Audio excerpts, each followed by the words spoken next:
Rajya Sabha TV का ये बेहद ख़ास प्रोग्राम है गुफ्तगू, और गुफ्तगू में आज हैं हमारे साथ जाने माने एक्टर के रैना। शराब पी है भैया?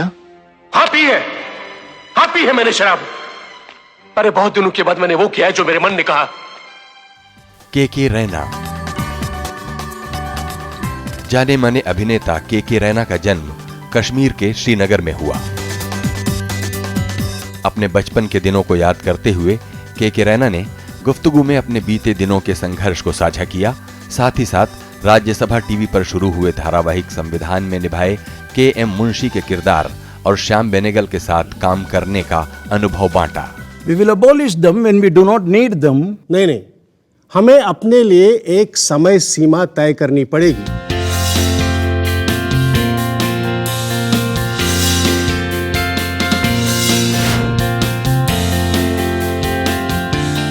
बहुत बहुत स्वागत है के रैना।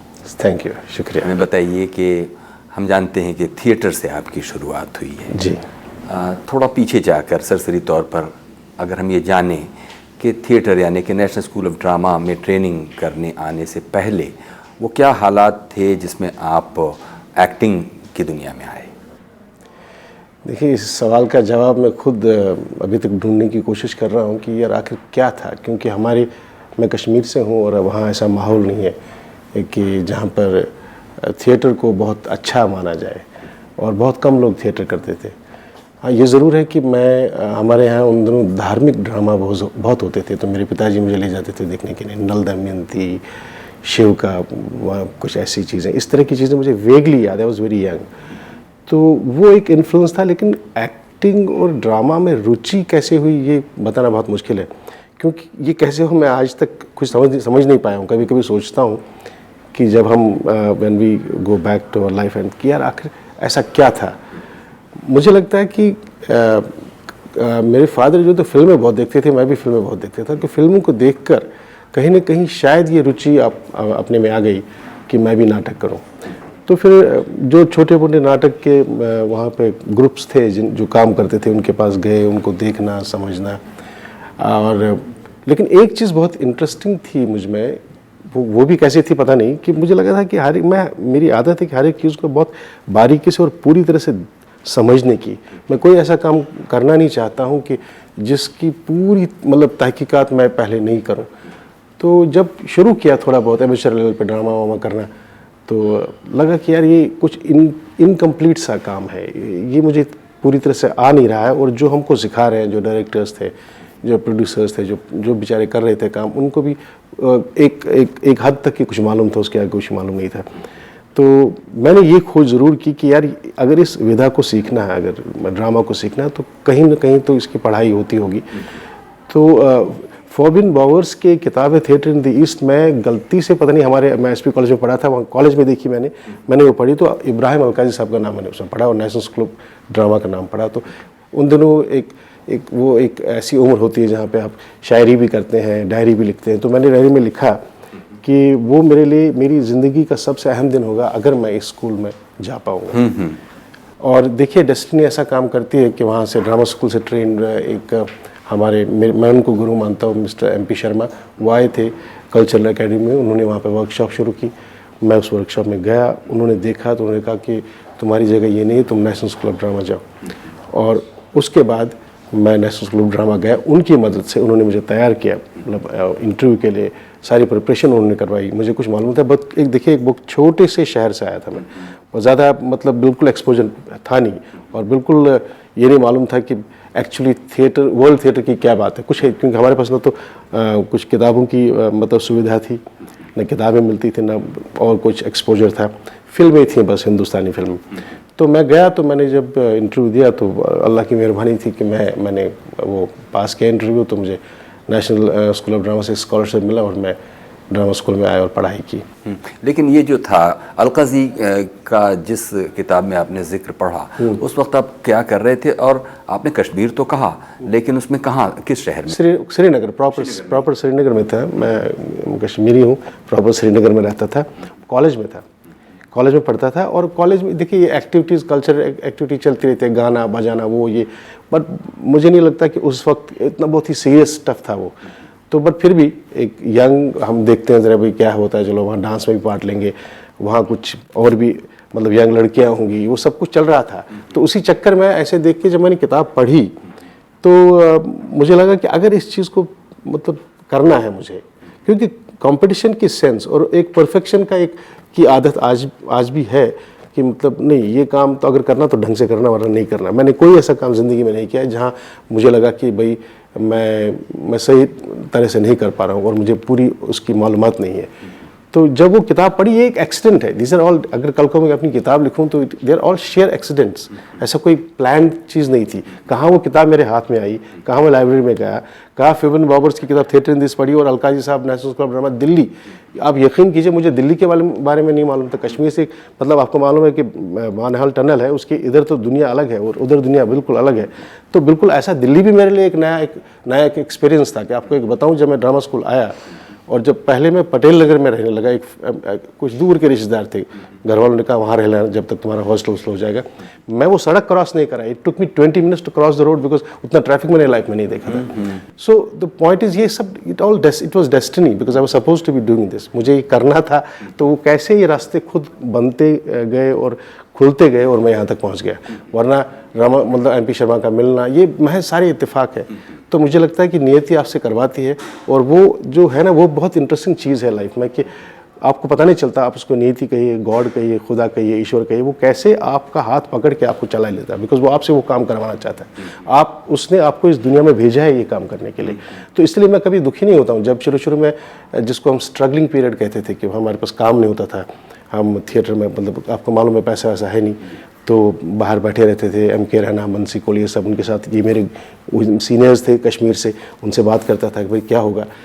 तो कभी दुखी नहीं हुआ। नंबर 2 चीज़ें बताऊं मैं आपको कि जब बाय द टाइम मैं ड्रामा स्कूल पहुंचा तब तक ये मैंने ग्रेजुएशन कंप्लीट किया था, मैंने यूनिवर्सिटी छोड़ दी थी।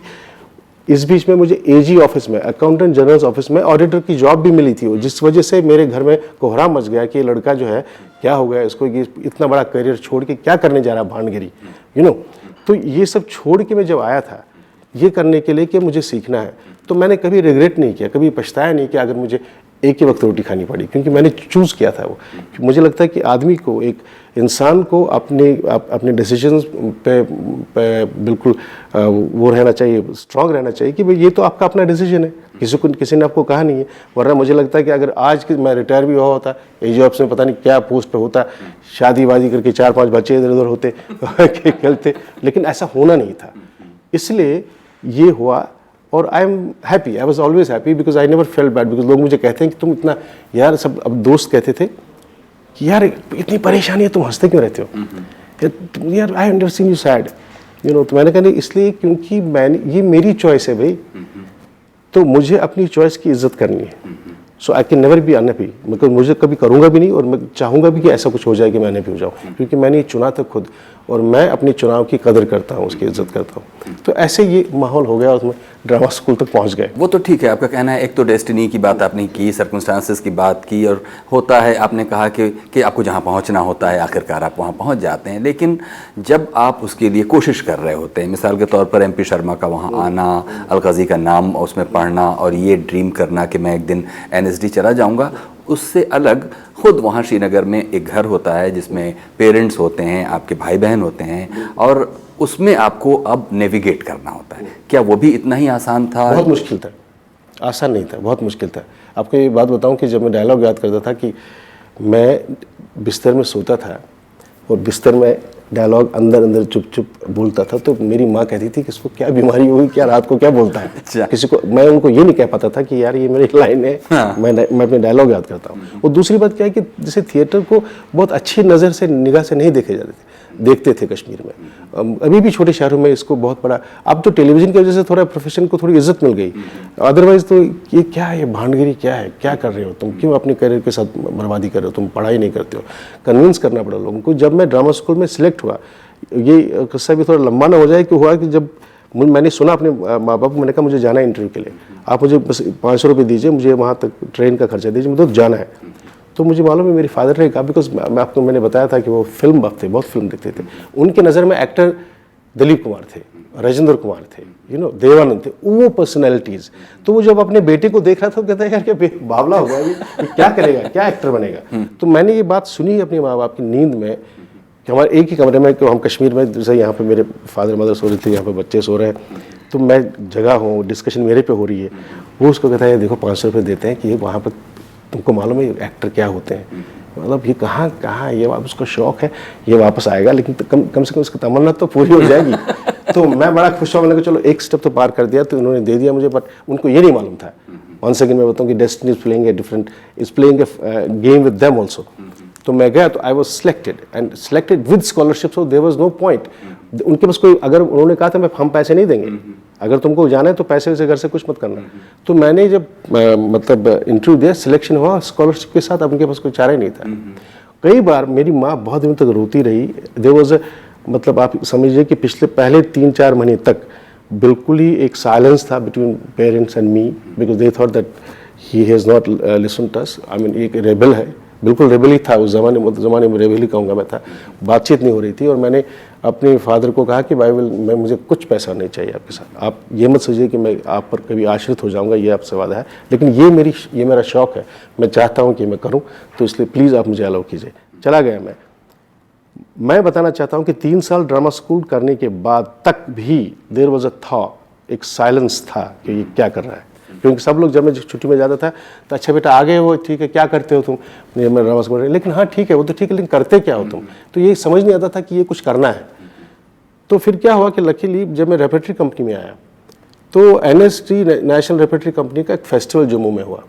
तब मैंने पहली बार अपने फादर को चिट्ठी लिखी कि देखिए इतने सालों से आप लोग ये सोच रहे हैं कि मैं क्या कर रहा हूँ, ये एक अपॉर्चुनिटी आपके लिए, अगर आप जम्मू आए तो आप मुझे देखिए मैं क्या कर रहा हूँ। तो मेरे फादर मदर सब जम्मू आ गए। तो उन्होंने वो फेस्टिवल देखा। उस फेस्टिवल में 4 प्लेस थे, 4 में मैं मेन रोल कर रहा था, चारों में। तो तब जब लोगों ने वहाँ प्ले के बाद तालियां बजाई, तो मेरे फादर मुझे I was watching him on the stage, he suddenly realised what is this, ये ऐसा क्यों हो रहा है, ये तालियां क्यों बज रही है, इससे क्या काम किया है। एंड आहिस्ता आहिस्ता फिर प्रेस में मतलब फोटोग्राफ्स आए, लोग बोलने लगे जैसे आज इंटरव्यू होने लगे। तब मेरे फादर को एहसास हुआ कि नहीं यार, कुछ काम कर रहा है कि जिसकी कोई वैल्यू है समाज में, कुछ तो है। And then that conversation started again. So it was a very difficult journey, but then वो जर्नी मुझे करनी थी, वो डेस्टिनी थी, मुझे वो फाइट करना था, मुझे रेबल बनना था। लोगों ने कहा था, पूरे समाज ने हमारे कहा था कि ये तो बिल्कुल नाकारा लड़का है, ये माँ बाप की मानी नहीं थी। I was a rebel. तो उस वक्त कोई था नहीं, मेरे पहले तो MK रैना और बंसी कौल बेचारे 2 गए थे, और कोई था ही नहीं।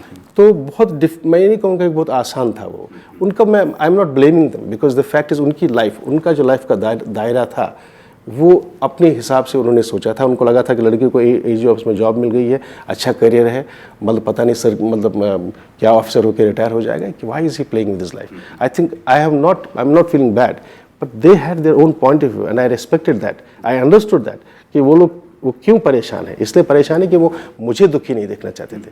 लेकिन जब एक ऐसा मौका आया, जब मैंने अपने पेरेंट्स को देखा कि वो दुखी नहीं है, दे feeling proud of me.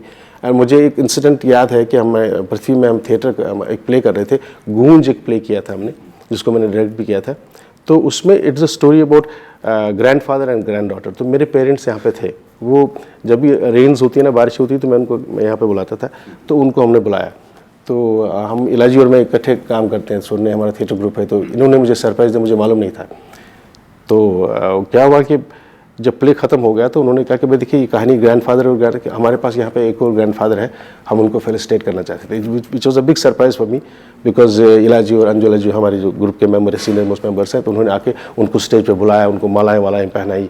And it was I cannot explain. It was a very emotional moment for me, for my father, and he told me that day,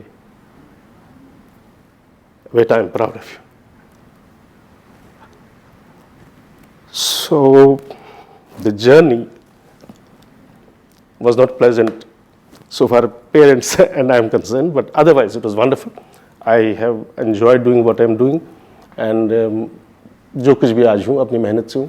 आपने ये बात भी बहुत कही कि पूछी थी मुझसे कि देखिए ऐसा माहौल तो होता है, लेकिन एडवर्स सर्कमस्टेंसेस में आपको काम करना है। आपको मालूम है कि आपके उसमें मज़ा है। आज जब मैं जर्नी याद करता हूँ मुझे बहुत अच्छा लगता है। और मुझे लगता है कि यार इनफैक्ट मैं अपने फ्रेंड से कहता हूँ कि यार I think I must write it, because this something एक हमारे छोटे छोटे हिंदुस्तान में इतना बड़ा मुल्क है और बहुत छोटे छोटे शहरों में लोगों की तमन्ना है, शौक है, लेकिन वो कह नहीं पाते अपने पेरेंट्स को, वो बता नहीं पाते, वो अपनी एक्सप्रेस नहीं कर पाते हैं कुछ। तो मुझे लगता है मुझे एक किताब की शक्ल में उसको लिखना चाहिए ताकि वो एक इंस्पिरेशन बने उन नौजवान लोगों के लिए कि नहीं, अगर आप करना चाहते हैं लेकिन डेडिकेशन और पैशन के साथ काम करेंगे तो आप ज़रूर वो काम उस काम में कामयाब हो जाएंगे जो आप करना चाहते हैं। के रैना, मुझे लगता है कि जिस बात को कहते हुए जिस मोमेंट पर आप ऑलमोस्ट भावुक हो उठे और रो पड़े, उसमें कई ऐसी अनजानी परतें हैं जो शायद इस आधे घंटे की बातचीत में बहुत मुश्किल है उनको ढूंढना और खंगालना। लेकिन हम जानते हैं कि आप सिर्फ एक्टर नहीं हैं बल्कि एक संवेदनशील राइटर भी हैं, आपने कई फिल्में लिखी हैं, इसके अलावा भी आपका राइटिंग का काम चलता रहता है। थोड़ी देर पहले आपने ये बात कही कि लोग पूछते हैं कि इतनी सारी तकलीफ़ों के, उस ज़माने में पूछा करते थे कि इतनी सारी तकलीफ़ों के बाद भी तुम हंसते कहते कैसे रहते हो। वो क्या तकलीफ़ें थीं और क्या जब नेशनल स्कूल ऑफ ड्रामा से पढ़ाई पूरी करने के बाद आपका सफ़र मुंबई की तरफ हुआ तो क्या वो कुछ गलत फ़ैसले थे ज़िंदगी के जो कहीं कुछ उलझन में डालते हैं आज? तो देखिए नहीं, ऐसा नहीं था। जब मैंने ये कहा कि लोग कहते हैं कि तुम हंसते क्यों रहते हो, वो ऐसा है, वो छोटी छोटी चीज़ें होती हैं कि जो कि ज़िंदगी में अहम है। अगर आपको सुबह अगर आप सब उठते हैं, आपको ब्रेकफास्ट नहीं मिलेगा, खाना नहीं मिलेगा, आप जिंदा नहीं रह पाते। अगर आपके जेब में मतलब आप बॉम्बे गए हैं, आपको किराया देने के लिए पैसा नहीं है और आपके पास काम नहीं है, ये बहुत अहम चीज़ें हैं। तो वो सारी जो हमारी पौध थी जो कि ड्रामा स्कूल से निकल के अचानक बॉम्बे जाती थी और उनको ये सारी समस्याओं का सामना करना पड़ता है कि जहाँ पे आपको देखना पड़ता है आपको किराए पे घर नहीं मिल रहा है, आपके पास पैसा नहीं, क्योंकि आपने श्याम बेनेगल साहब की फ़िल्म की जिनका जिक्र अभी हम करेंगे आगे, तो फिल्म में काम करें 10,000 15,000 रुपये का रेम्यूनरेशन आपको मतलब बॉम्बे में टिकने नहीं देगा। तो जब ऐसी सब सारी परेशानियाँ मेरे पास भी थी, उनके पास भी थी, वो लोग उन परेशानियों से बहुत परेशान होकर पता नहीं क्या क्या करते थे। आई डोंट नो वेदर मुझे ये राज्यसभा टीवी पे कहना चाहिए, काफ़ी मेरे दोस्त हैं जो they got addicted to drinking and all that and I used to tell them what are you doing. मैंने कहा यार ये तो 5 रुपये में तुम अच्छा मतलब केले खा सकते थे अच्छे थे, इसमें क्यों। बट वो फ्रस्ट्रेशन देखिए, वो सब चीज़ बर्दाश्त कर रहा। कुछ लोग बहुत इतने सेंसिटिव होते हैं कि वो सब चीज़ मतलब टैकल नहीं कर पाते लाइफ में। तो वही परेशानी मुझे भी थी। वो ये सोचते थे कि यार इसके पास भी यही समस्या है, इसने भी कहा मुझे कि हमने 4 महीने का हमने किराया नहीं दिया अभी तक, तो लेकिन ये फिर भी हंसता है, यू नो। तो हम तो परेशान होते हैं। वो ये बात थी, अदरवाइज ऐसा कोई प्रॉब्लम नहीं था कि हमने कोई ज़िंदगी में गलत फैसला किया या कुछ ऐसा किया। ये छोटी छोटी मोटी चीज़ें जो बहुत ज़रूरी है। देखो छोटी चीज़ें ज़िंदगी में बहुत इंपॉर्टेंट चीज़ें होती हैं, हम छोटी चीज़ों को इग्नोर नहीं कर सकते हैं। तो इसलिए वो जो समस्याएं देखते थे और ये देखते थे ये हंस रहा है।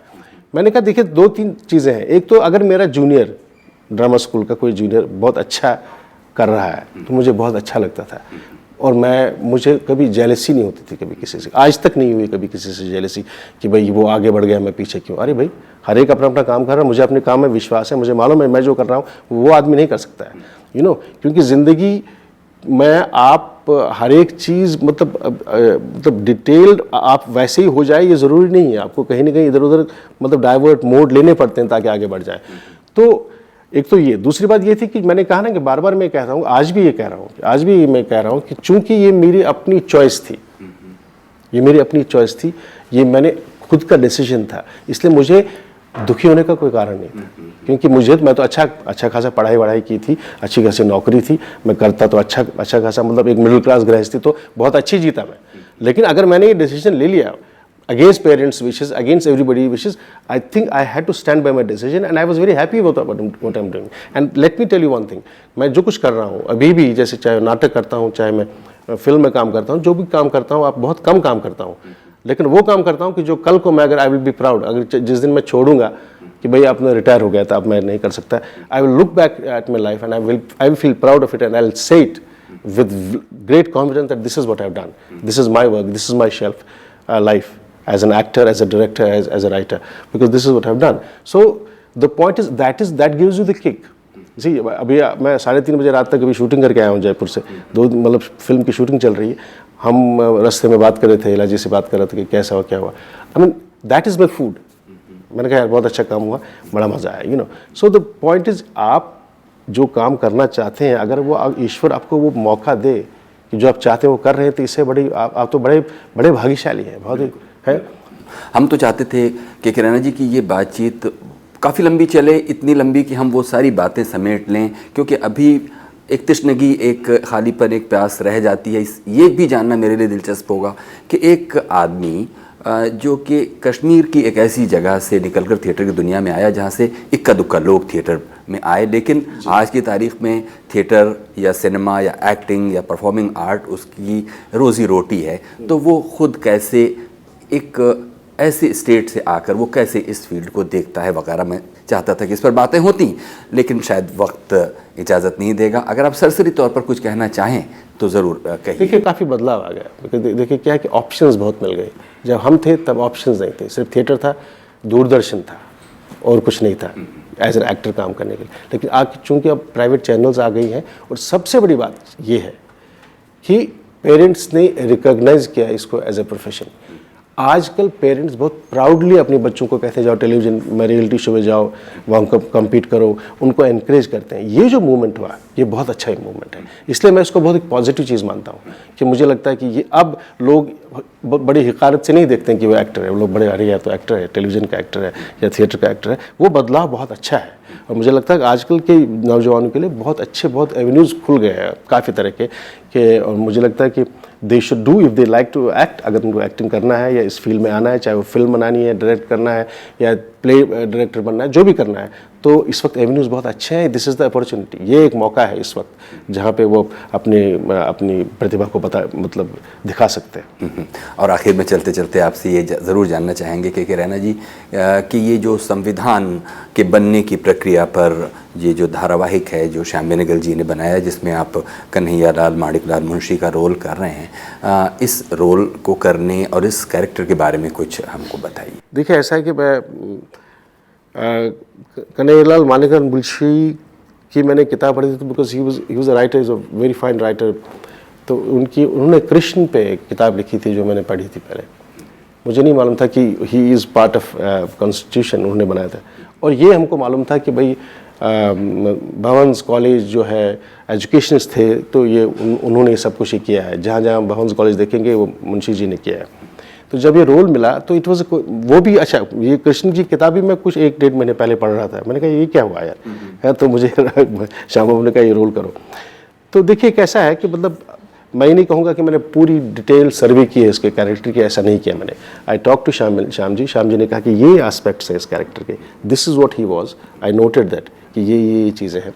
फिर थोड़ा सा उनका जो हैदराबाद में टेनर रहा था एज ए गवर्नमेंट सर्वेंट, या as a he was a playwright also, अगर आपको मालूम, काफ़ी मतलब गुजराती नाटक लिखे थे काफ़ी इन्होंने, और पोइट थे। तो उनके एस्पेक्ट्स को देख के कि भाई क्या क्या था, उनको हमने चुना। बिकॉज देखिए एक्टर जब काम करता है किसी कैरेक्टर पे, he has to be selective, he has to choose. Because जब स्क्रिप्ट हमारे पास आती है, हम उसमें देखते हैं कि भाई क्या अंश है, what is it I have to emphasise on, you know. तो वो सब करके कुछ ऐसे मतलब चीज़ें मैंने नोट कर दी। And talking to my director essentially, honestly speaking, तो उन्होंने कुछ ऐसी बातें बताई। और सबसे बड़ी चीज़ है, he was a very good orator, बोलते बहुत अच्छे थे, बहुत ही अच्छी तरह से। And he had this capability of explaining things. हम क्या करते हैं कि पॉइंटर्स लेते हैं, ये पॉइंटर है, ये पॉइंटर है, ये पॉइंटर है, ये पॉइंटर है। जब मैं खुद भी दूसरे भी रोल करता हूँ ऐसे ही करते हैं, ऐसा नहीं कि मतलब बिल्कुल स्टडी करके आप उसको ऐसा करेंगे। बिकॉज इसी there is a difference between real life and real life. और रियल लाइफ में जो डायरेक्टर चाहता है कि ये बात, ये पक्ष उस आदमी का आना चाहिए सामने, तो आपको उसी पक्ष पे ध्यान देना पड़ेगा, आपको बाकी चीज़ें डिलीट करनी पड़ेगी। तो इस तरह से हमने वैसा करके I would say essentially, because time बहुत कम था उस वक्त जब ये रोल मेरे पास आया, there was not time to actually go and study him in detail, but having sessions with Shama Apa, having sessions with Shyam Babu, P.R. Benegal, looking at the costumes, looking at the photographs, how he is looking, his gestures, how he is using his hands, वो सब detail थी जो हमको दिया गया था। तो अतुल तिवारी उन्होंने काफ़ी मदद की कहने में। तो एक एहसास आपको आता है। एक देखिए ये भी एक प्रोसेस है, because acting is also make believe and you have to go through a process जो कि बड़ा अजीब, बहुत फनी लगेगा आपको। आपको ये जब आप पढ़ते हैं, ये करते हैं, कपड़े पहनते हैं, देखते हैं शक्ल को, अपने आप को देखते हैं, तब आपको बिलीव करना पड़ता है। ये ऑटो सजेशन अपने आप को देना पड़ता है, मैं हूँ कन्हैयालाल मानिकलाल, वो आपको बताना पड़ेगा। और एक पॉइंट आता है कि आप अपनी बात मानते हैं, हाँ मैं हूँ, आप समझे, हाँ मैं हूँ, अब मैं हूँ, अब मैं जो करूँगा वो मानिकलाल मुंशी है, ठीक है। तो ये एक प्रोसेस है, बड़ा इंटरेस्टिंग प्रोसेस है। See that's why I like acting, because the process is wonderful. Because क्योंकि आप देख लीजिए, आप किसी दूसरे की जिंदगी जी रहे हैं, आप समझे, किसी दूसरे की जिंदगी जी रहे हैं, तो मतलब ऑलमोस्ट एक नया जन्म लेना है। आप एक नए बच्चे की तरह मतलब जन्म लेते हैं और उस कैरेक्टर में आते हैं। तो वो जो ऑटो सजेशन है, एक पॉइंट पे आके आता है कि नहीं, अब मैं करेक्ट, अब मैं जो बोलूँगा वही है मानिकलाल मुंशी, और कुछ नहीं है। तो ये एक प्रोसेस अच्छा रहा। तो I think it was wonderful. सबसे बड़ी चीज़ जो है, जो कि before I finish I want to say, दो चीज़ें मुझे इस संविधान जब सीरियल हमने किया, दो चीज़ें। एक तो हमारे देश में हमारी जनरेशन के बाद की जनरेशन जो है, यंग जनरेशन, उनको वैल्यू ऑफ फ्रीडम नहीं मालूम, because they have not experienced the tragedies and the struggles what our people have done to actually to liberate this country. गुलामी से आज़ाद करने में क्या सैक्रिफाइसेस हुए, कितने लोगों ने सैक्रिफाइसेस किए, उसको वैल्यू करना बहुत ज़रूरी है। It's very important to tell our children कि भैया ये नहीं था, यू नो।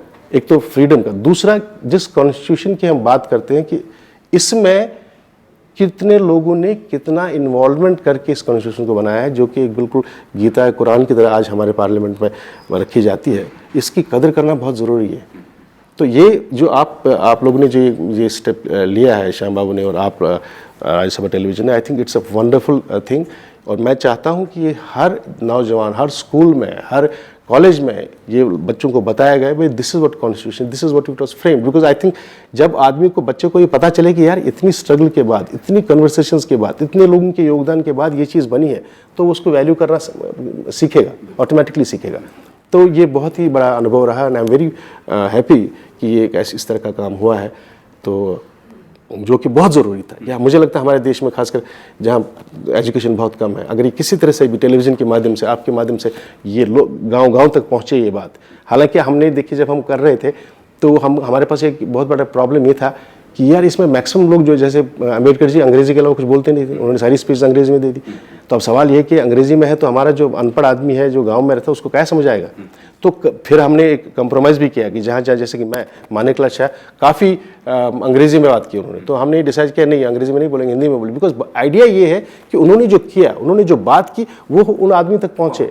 अगर वो नहीं पहुँचे तो हम फेल हो गए, कोई मतलब नहीं। तो मुझे लगता है कि श्याम बाबू ने he is done a remarkable job doing it, and मुझे पूरी उम्मीद है कि जब लोग देखेंगे तो कम से कम कुछ नहीं तो हमारे पार्लियामेंट में कुर्सियाँ नहीं चलेंगी, गाली गलौच नहीं होगा, और इन सारे जो भी कॉन्स्टिट्यूशन है उसकी कदर की जाएगी। Thank you. बहुत बहुत शुक्रिया के रैना, आपने हमारे लिए इतना वक्त दिया। ये थे जाने माने एक्टर, स्क्रिप्ट राइटर के रैना। कुछ कहना चाहते हो प्रोग्राम के बारे में तो हमें लिखिए feedback.rstv@gmail.com पर।